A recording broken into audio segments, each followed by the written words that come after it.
Horror games are supposed to scare you, but if they goof up in even one area, it can mess the whole flow up. FNAF 3's jump scares aren't scary, Outlast levels are predictable, and Bendy's dumb ink machine is too long. But one issue outshines the others. I'm talking about one of the worst things that a horror game could possibly ever do, the Stalker. The patented Stalker enemy and survival stealth mechanics has birthed some of the greatest horror games ever made. Alien Isolation, Amnesia the Dark Descent, Soma, and so many more. But all these games owe their roots to the frontrunner, the game that had to fall so that its successors could rise. Let me introduce you to the original. Welcome to White Day, a high school dating sim starring So Young Han, Sung Ha Kim, Ji Min Yu, Ji Hyun Sol, and you, Hee Min Lee. Explore the school and win over the hearts of these lovely ladies. No, this is a horror game about a school that threatens to feed off of your tragedy, making you eventually submit your soul to insanity, where you will be forever trapped and tormented, unable to move on. Cool. You play as this absolute simp who needs to return a diary after his crush leaves it on a bench like an idiot. But again, since you're a simp, you're also going to give her some chocolate because tomorrow is White Day. Oh, that's why the game's called White Day. What the heck is that? White Day, for us dumb Americans, is the reverse Valentine's Day, but for Asians. On Valentine's, it's recognized for women to share romantical gifts to men, and White Day, March 14th, is the opposite. Hence your character, the aforementioned simp, Hee Min Lee, wanting to give chocolates to So Young Han, who doesn't really look any better than the other girls, despite what the game constantly says about her. I mean, look at them. None of them look particularly bad. She's not even that pretty. You could say that again. I'd rather go out with Mike Wazowski. But So Young Han is far from the main girl in this game, and we'll get to that. But for now, you're locked in this school because of course you are. Huh? Oh crap, I think I left the oven on. Let me out! Let me out! Ugh, Gaming Fan, why don't you play the original? It's just better. I'll play the original when you get it working. I'm not dunking on this modder, by the way, nor am I blaming him at all. I understand he can't get this thing working on every computer, and doing stuff like this takes talent that I could only dream of having. But man, I tried everything to get the original to work. Not mad at him, I'm mad at how old this game is. No dice, we're stuck with the Unity remake, remaster thing. Even though the soundtrack will eventually get on your nerves, it has an OG spooky vibe to it that I really like, and it sets the tone for the type of horror this game uses. Nonsense tutorials that are self-explanatory, creepy bathrooms, open doors, and high school Asian girls. You totally startled me just then. Okay, so maybe some of the voice acting isn't amazing, but I find it charming, not problematic. Plus, I never said this game didn't have little problems on top of its one big problem. Switch languages if you want, I don't care. You can't tell if the Korean's better, because, I mean, obviously you can't understand what they're saying, but like, the English also sounds like a certain era of iffy voice acting that also has its charm. 갑작스럽긴 한데. 어쨌든 반갑다. 어쨌든 잘 됐다. 너 나 좀 도와줘야겠어.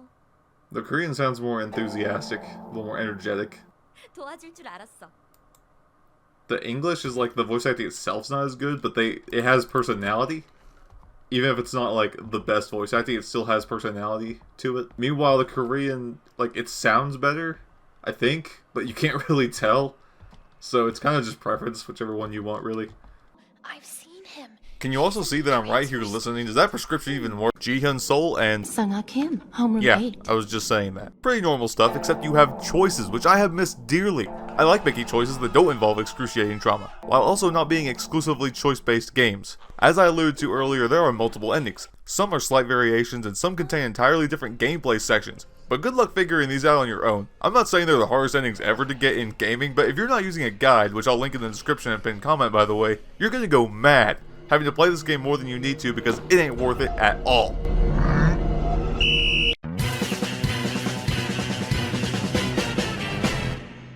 Oh yeah, meet the janitor. We'll talk about him later, but just keep in mind that he's the stalker enemy of this game. The first of his kind in a 3D environment, actually. So ladies and gentlemen, meet the original stealth horror game stalker guy. Anyway, after helping this good-for-nothing sloucher get this key, I'm no priest or exorcist, but I'm pretty sure that's not normal. We get chased by a janitor and hide with Ji Hyun Sol, who did not leave like she said she would. She's the shy girl with glasses stereotype. I like the stereotype, but Ji Hyun is just, whatever. I can't entirely tell if it's the writing or the English voice acting or maybe both, but sometimes she sounds not quite right. Or maybe she's playing too hard to the stereotype instead of the character. It's important to not base a character solely on the stereotype, but to take that stereotype and apply what makes your character special into it, so you don't have the same character we've seen 1,000 times already. But this game is pretty old, and I'd argue it's not character driven anyways. Not that the writing really matters once you've decided to rage quit this game. Don't you have friends? No. Now it's time to talk about the gameplay. It's your basic run, hide, crouch walk all over the place like you're Sam Fisher or something, but this game was made in 2001. This was the first horror game of its kind, so any blandness can be forgiven by its puzzles, which I found clever and not too overwhelming. Maybe the medals? Left, right, left? So like what do we got here? 2, 4, is it 9542? Wait a minute, wait a second. Hang on. 86, 83. Wait. 86, 83, 94, 96. 5924? Is it 5924? Yeah! Chemical solvent. Woo! What do I do with it? Got it. Yes. That makes you feel good. Okay. I wasn't thinking about counting the medals. I thought I had to do with the dates. Man, I was so hyper-focused on that aspect of it. Except for this one, because you have to know Chinese. Okay, you don't have to, but here's how it works. So it's kind of like spot the difference between the left and the right, and then associate it with it. So for this one, the only thing missing is the line, which is a 1. And on this one, it's the like the T line. The 2 lines up top. That big long line, that little line. That says 2, so it's 8, 1, 2, 4. I already know it, but then you look at this one. This one's a little tougher, but yeah, so it's just that top part-ish. It looks like it's 4, but yeah, so it's solvable. It's solvable by yourself. If you kind of know ish how Chinese characters work. I didn't. I had to look it up. That's the only puzzle I consider kind of dumb, but the game makes you feel smart without putting stupidly hard puzzles in your face. I respect that, and it made me feel more confident to face other puzzle games in the future. But ooh boy, the puzzles are the least of your concerns. But the real fun comes with the side content.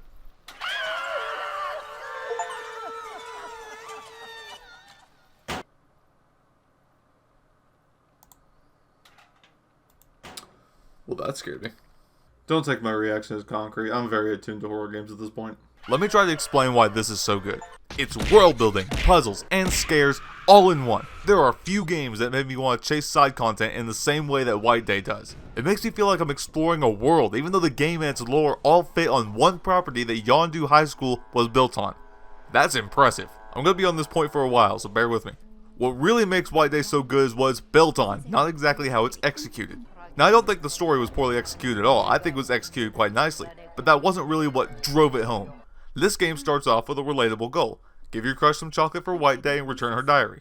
Okay, simple enough. But what it does is introduce a kind of silly premise, a haunted high school, but it uses the establishment as a basis for some pretty disturbing storytelling and dark side content. To get you caught up, the side content in this game is told by the school's occult club, since this place has a history of dark events. The club writes numbered notes that you can find that describe the tragic backstory of students and staff that attended this school and would later haunt it. It's not exactly the paranormal alone that makes these notes scary, it's also how relatable they can be to real life. Let me summarize note 8 for you real quick to demonstrate. Extreme dieting death. Young Me, a senior high school student, struggled with body image issues despite not appearing overweight to others. Every time she looked at the mirror in the back of the classroom, she saw what she herself described as a fat pig. Excited about university life, she regretted her perceived inability to experience campus romance with her body. Constantly claiming to be on a diet even when friends insisted she looked fine, she developed an extreme obsession with becoming thin.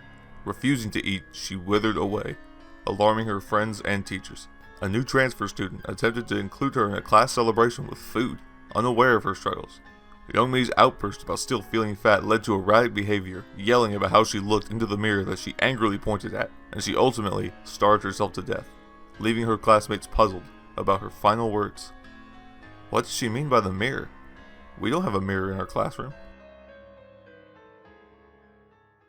This story, while disturbing, could be written off as a note that simply attempts to build up atmosphere only for you to forget about it once you rage quit this stupid game. It's more than that, because this is a ghost you can find in White Day. You can find this girl.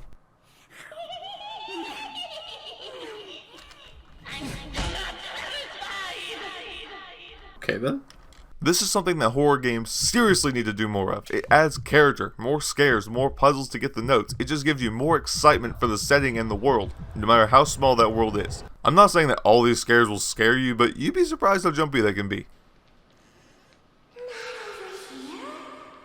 No.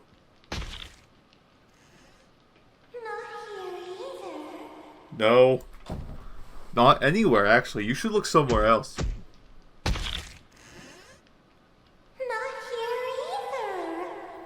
I think you should look somewhere else. I'm gonna keep it real with you. I think you're not gonna find anything interesting here. Hi. The ghosts are what really set this game apart, and even the notes themselves are interesting because they have something to do with what you're doing. Every note has a relation to your goal. I seriously got so sick of reading notes that I just stopped doing it. Games really need to stop slapping notes everywhere. I started Deathloop for the first time and I read 2 notes before I was done with it. If I miss important story information, I don't care anymore. I'll address that problem when I get to it. Find more? It's always more, isn't it? But White Day's notes are interesting because I know it'll have something to do with an objective, an item, a puzzle, something important. 95% of the notes add value and I appreciate that. I cannot emphasize enough how well made they are and how much they add to the world of White Day. Games need to take White Day as inspiration. Oh yeah, it's a horror game, so what about the other stuff? I will say that even now, after putting 80 hours into a game that takes at most 5 for a first playthrough, I still get put off by the atmosphere and environments. The noises in this game sound so natural, it's actually creepy. It doesn't help that the difficulty actually changes stuff. I'll get to that in a bit. But I gotta say that the atmosphere in this game is pretty top notch. Few games really pull off that feeling of being watched and always having to look towards the sound you just heard. It's incredible. It's one of those games that feels like you're always gonna find something new, even if it's really just a noise you don't remember hearing. Back to the story. To sum it up, spoiling a game that was remade in 2015, So-Young Han is just here to figure out why her sister kicked the bucket, literally. Sung-Ah Kim is actually dead, she's the villain trying to return to the land of the living. Ji-Hun has no idea what's going on, Ji-Min knows exactly what's going on, tries to stop it. The crazy lady is Sung-Ah's mom, also technically dead, and this guy is her dad, also apparently dead. Did you get all that? The characters are written well enough, but there's only one that actively gets on my nerves. Ji-Min Yu. I think you'll know everything you need to know about Ji-Min just by watching her outfit change animation.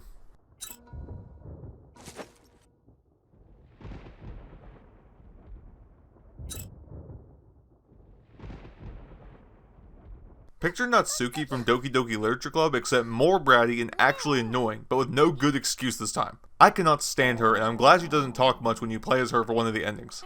Outside of her, most of the characters are nothing to write home about, but I want to talk to you about your character for a second, the simp, Hee-Min Lee.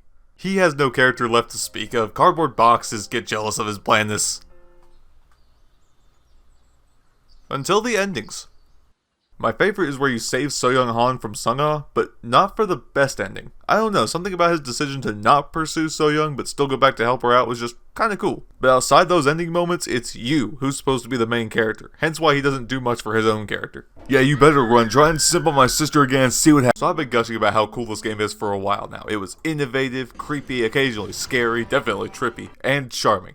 I'd say it deserves its cult classic status. So the game must be borderline perfect, right? If only. What?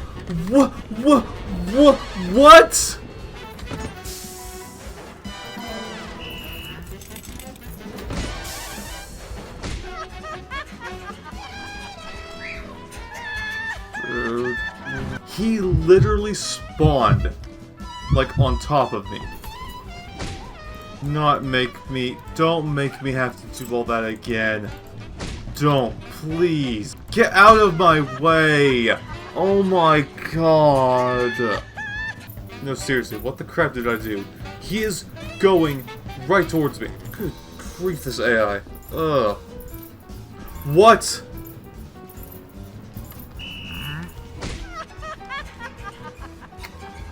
Dude. What the crap? He's following me! What? Wait, what? Why is he still? What? Why? Why? Ugh.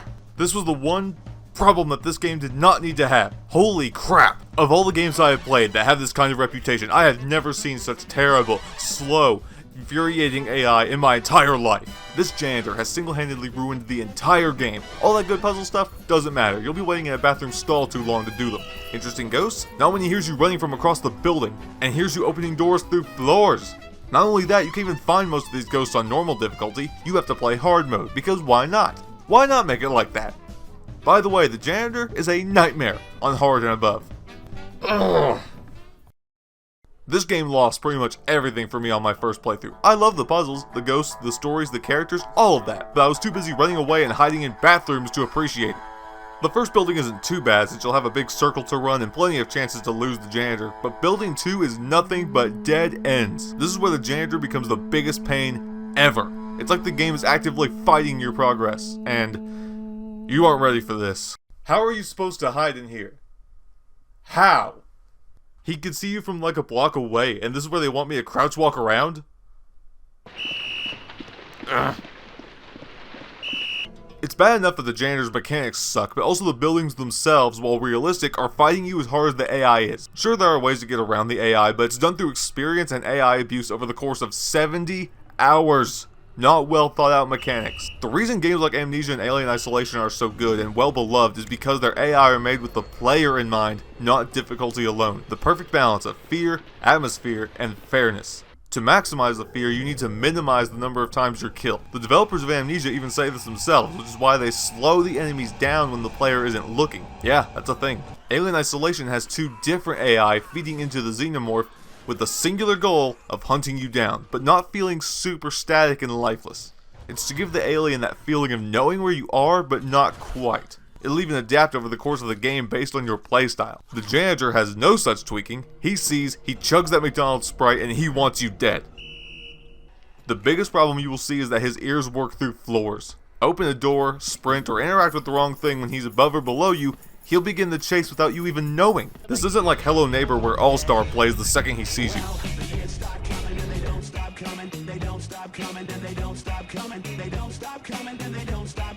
You don't know until it's too late. It doesn't help that the puzzles are split into 2 categories, story puzzles and backtracking puzzles. You'll find pieces to puzzles everywhere, but actual story progression is very linear. So if you just want to progress the story, you don't really need to backtrack, but the game doesn't tell you this. So you're stuck running and hiding from this buffoon trying to solve a puzzle that doesn't even matter. Not only that, but he is very annoying, and I mean very annoying with tracking. If it wasn't for its uniqueness, I never would have finished this game. I just wanted to see all the endings. On easy. I'm not dealing with this crap.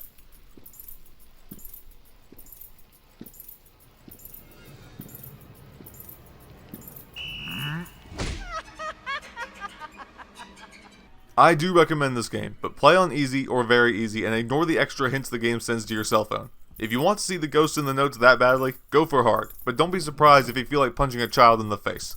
Again, a very well made guide to all of this is in the description and pinned comment. Get this game on a sale if you do, but hey, $30 ain't bad if you count all the endings. But this amount of cosmetic DLC is, questionable. Thank you very much for watching. This video took a lot of work. I'd appreciate a like and subscribing for more horror content. Thank you for watching. Yeet.